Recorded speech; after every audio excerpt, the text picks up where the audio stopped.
Indonesia sebagai negara agraris memiliki tantangan besar dalam mencapai kemandirian pangan. Namun upaya serius terus dilakukan. Baru-baru ini Kompasiana dan PT Pupuk Indonesia berkolaborasi dalam sebuah workshop bertajuk Menanam Harapan Tumbuh Bersama di Balai Penyuluhan Pertanian Kecamatan Trisi, Kabupaten Indramayu, Jawa Barat. Jadi kita habis nyaksiin gimana cara memupuk, habis itu penjelasan berapa hari dan apa aja tadi penjelasannya? Seputar apa aja? Campurannya, kandungannya, terus takarannya.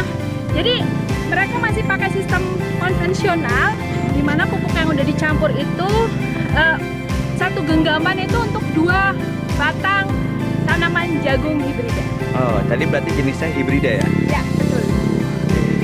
Tadi untuk waktu pemupukannya 14 hari sampai 15 ya? Untuk pemupukan yang pertama 14 sampai 15, kemudian diulang di usia 30 sampai 35 hari, dan yang terakhir di usia 50 hari. Berarti sebelum 115 hari baru dipanen kemudian. Setelah ini kita akan menuju kios resmi milik PT Pupuk Indonesia untuk melihat bagaimana proses penyaluran pupuk subsidi tepat sasaran.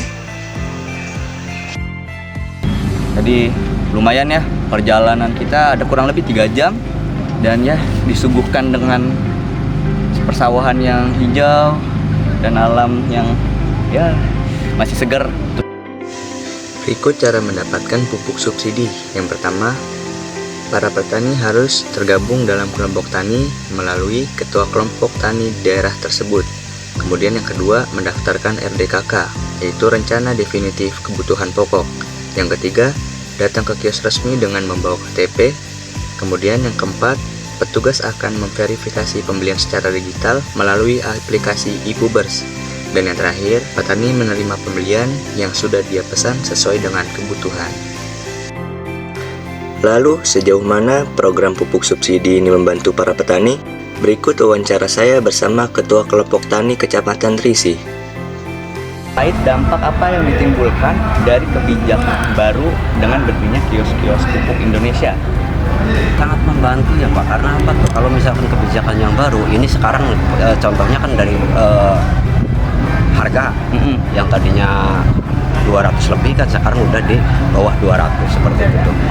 Jadi keuntungan kita sebagai petani yang pertama, kita tuh maksudnya tuh ada sisa ada duit lebih tuh seperti itu. Jadi bisa yang tadinya buat untuk 1 kintal, contoh ini untuk 1 kintal kita tuh pas. Nah, sekarang kan posisinya kan karena 1 kintal harganya cuma di bawah 200, berarti kita kan sisanya tuh ada untuk keluarga seperti itu tuh Pak. Selain pupuk subsidi, PT Pupuk Indonesia juga memiliki satu program yang tengah dijalankan, yaitu program petani milenial. Bagaimana mekanismenya? Berikut wawancara singkat dengan General Manager. Melihat fenomena yang terjadi nih, rata-rata usia petani di Indonesia kan berada di atas 40 ke atas. Ya kan? Namun yang menarik di sini bahwa Bapak menyatakan sedang menggemburkan gerakan petani milenial. Nah, maka dari itu bagaimana cara Bapak itu mengajak mereka dan kemudian mempertahankan, kemudian mengembangkan potensi mereka agar mereka tidak lepas dari gerakan yang sedang dijalankan. Dan kemudian saya ingin mempertanyakan, apakah angka 1000 anggota itu by data atau sebuah target untuk jangka ke depan? 1000 anggota yang 1000 petani tadi, 1000 petani milenial. Baik, jadi saat ini Pupuk Indonesia juga terlibat dengan program regenerasi petani. Mengapa regenerasi petani itu penting dilakukan dan menjadi concern dari Pupuk Indonesia? Karena petani ini adalah masa depan Indonesia.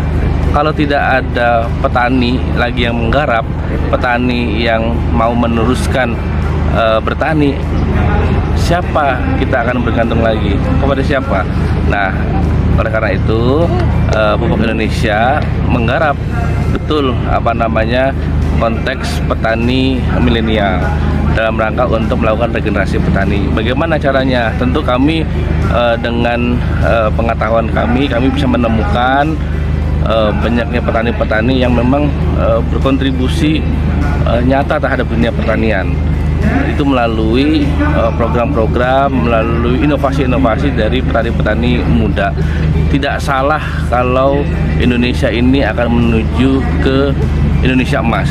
Bonus demografi ini hanya bisa dinikmati menjadi sebuah kejayaan kalau mulai sekarang kita sudah mulai melakukan regenerasi, perbaikan, dan penambahan kualitas petani Indonesia. Jadi dengan dasar itu Pupuk Indonesia concern betul menjadi arus besar di Pupuk Indonesia bagaimana regenerasi petani ini terus terjadi dan akan terus digalakkan di masa-masa yang akan datang.